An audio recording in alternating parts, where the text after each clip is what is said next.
Troisième et dernière question, c'est est-ce que tu as une citation ou un proverbe qui te vient souvent à l'esprit? J'ai vu passer une super citation l'autre jour. J'ai une très mauvaise mémoire de tous les temps. Autant j'arrive à me souvenir des poésies que j'ai apprises en CP, mais j'ai vu passer une citation et je vais te la retrouver parce que je sais exactement où je l'ai vue sur Instagram. Donc tout en parlant, je vais aller chercher le, le, le compte sur lequel j'ai vu. Je l'ai noté quelque part, mais je l'ai pas exactement en tête. C'est une citation de Henry Ford, je crois. Tu ne pourras pas devenir célèbre ou connu pour quelque chose que tu n'as pas encore fait.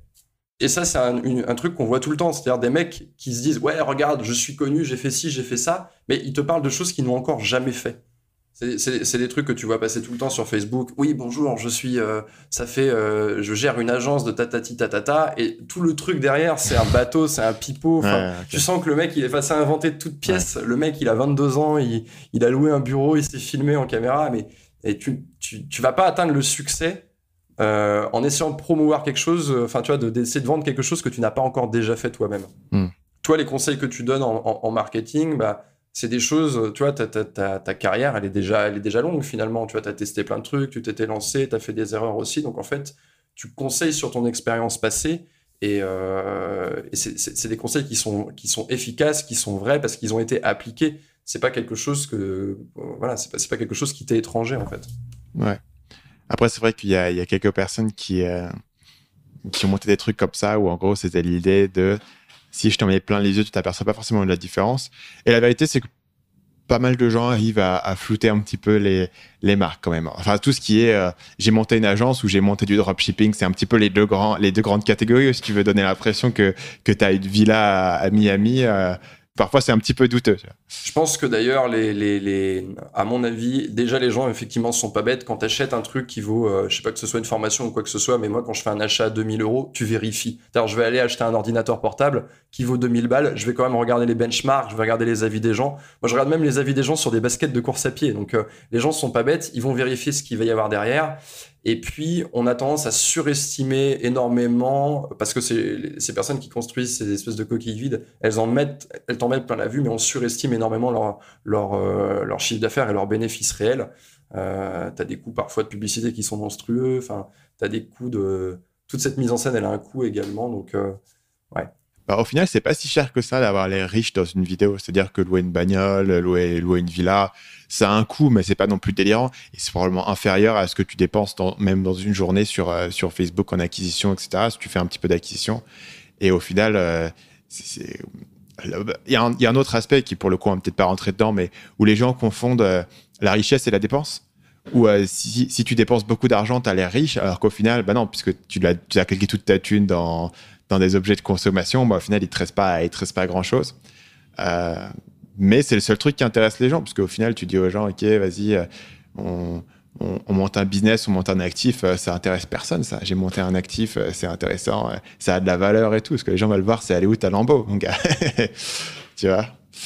Ouais, c'est vrai, c'est vrai, c'est vrai. Ça. Mais les gens sont très réactifs à ça. Hein. Tu vois, t'as pas mal d'entrepreneurs où tu vois que leur publication avec Lambo, elle fait 10 fois plus de likes que leur publication sans Lamborghini, où tu vois une publication avec tu vois, une nana qui est un peu dévêtue, bah oui, elle va beaucoup plus marcher parce que les gens ils réagissent à ça et je pense que c'est un peu aussi facile de trop tirer sur ce truc, quoi. Après, moi, j'ai pas de critique. Après, tu vois, c'est chacun fait son truc et c'est un peu. On Si peut ça pas marche, critiquer j'ai envie de l'efficacité, dire tu si... vois. C'est compliqué de critiquer l'efficacité. Ouais, ouais. C'est comme critiquer. Moi, je suis toujours.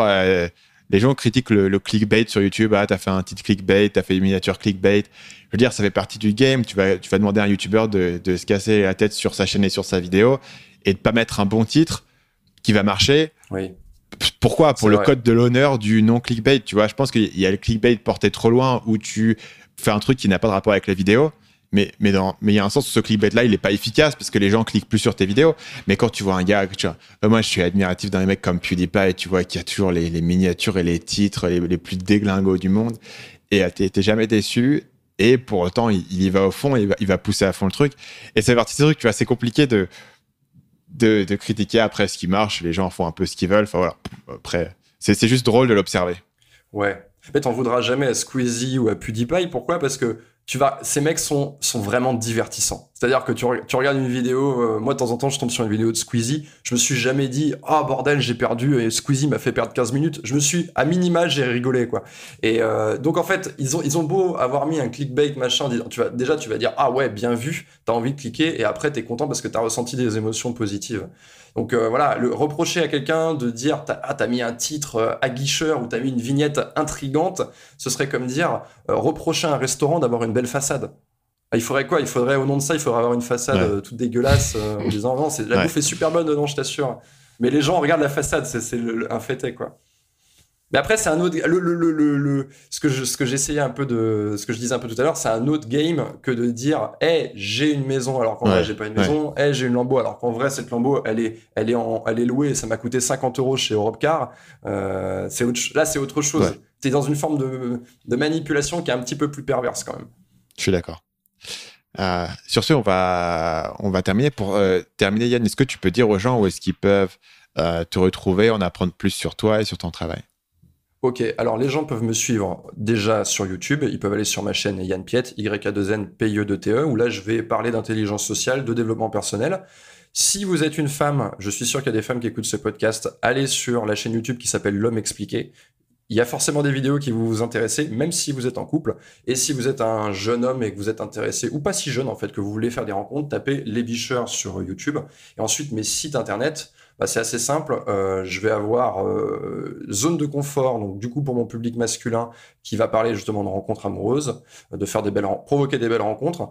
Pour les nanas, ça va être homeexpliqué.fr, tout simplement. Et le site web sur lequel je vends mes formations, les différentes masterclass que j'ai déjà réalisées, c'est sur un site qui s'appelle Social Skills. Donc, compétences sociales en anglais, socialskills.fr. Et voilà, dessus, il y a 5 ou 6 masterclass qui, justement, vont permettre aux personnes de travailler sur l'aspect social de leur vie, qui est une chose qui est hyper importante. Donc ça fait beaucoup de liens, mais tous les liens seront dans la description de l'épisode, seront sur le site, dans l'article qui correspond au podcast. Donc pour les gens qui veulent aller cliquer, tout ça. Merci Yann pour ta participation et pour avoir partagé sur tout ça. Et merci à toi Stan. Et puis continue à faire des podcasts intéressants que j'écoute à la salle de sport d'ailleurs. Donc t'arrêtes surtout pas.